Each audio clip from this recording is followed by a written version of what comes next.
In one of the shadowy corners of the New York Public Library's main reading room, we began tracking Alice Delamar in the New York Social Registry. We learned that Alice had spent some time at this Madison Avenue apartment belonging to her father, and which was located next to the Henry Morgan residence. Later, she ensconced herself at this posh Park Avenue apartment house.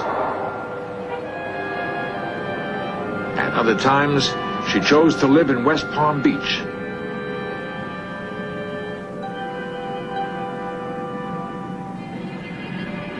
One of the last listings brought us to Weston, Connecticut. It had been a month's hard work.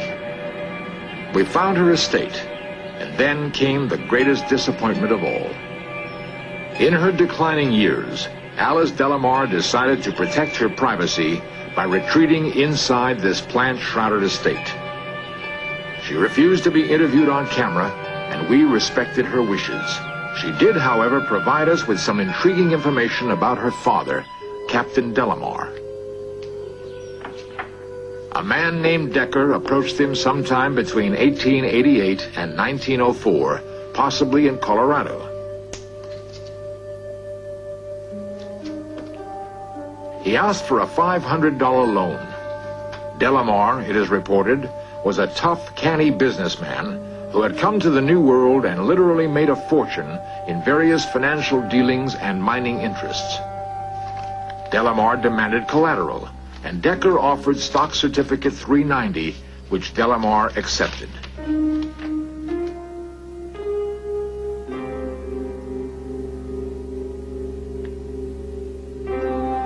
Apparently, Decker never repaid the loan, and by default, Delamar became its owner. Through some financial connection of Delamar's, the certificate found its way to Wells Fargo Bank, where it lay undiscovered for nearly 80 years. There is one ironic twist to our story.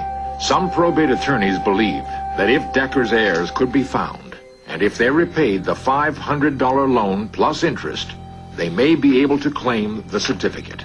If so, who was Decker, and who might his heirs be? In 90 years, the certificate must have passed through many hands. In places stretching from New York to Colorado to possibly Idaho. That it was discovered is perhaps the biggest surprise of all. Since the stock certificate was sold in New York, it is perhaps a safe assumption that Decker purchased it there, but never bothered to file the proper certificate of transfer indicating Blake Brothers no longer owned 390.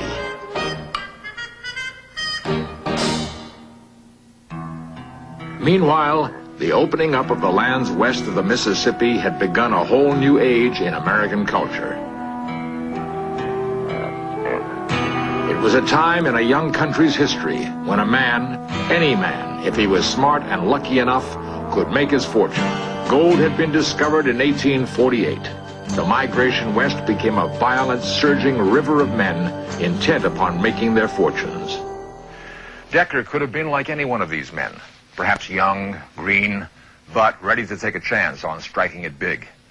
Perhaps it was in Colorado or Delamar, Idaho itself, where Decker parlayed his Texas Pacific Land Trust Certificate 390 for a $500 loan that was to be his stake.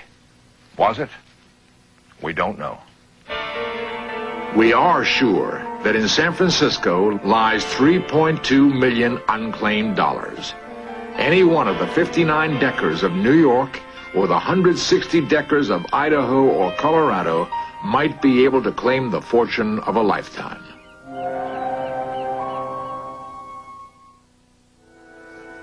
Should it be proven that Delamar is the legal owner of the certificate, there still remains some question as to who will receive the money.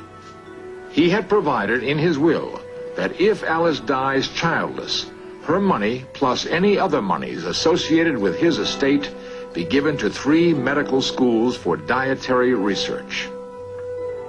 Alice never married and never had any children. It is entirely possible that her money, plus that of Certificate 390, will eventually be used to benefit everyone.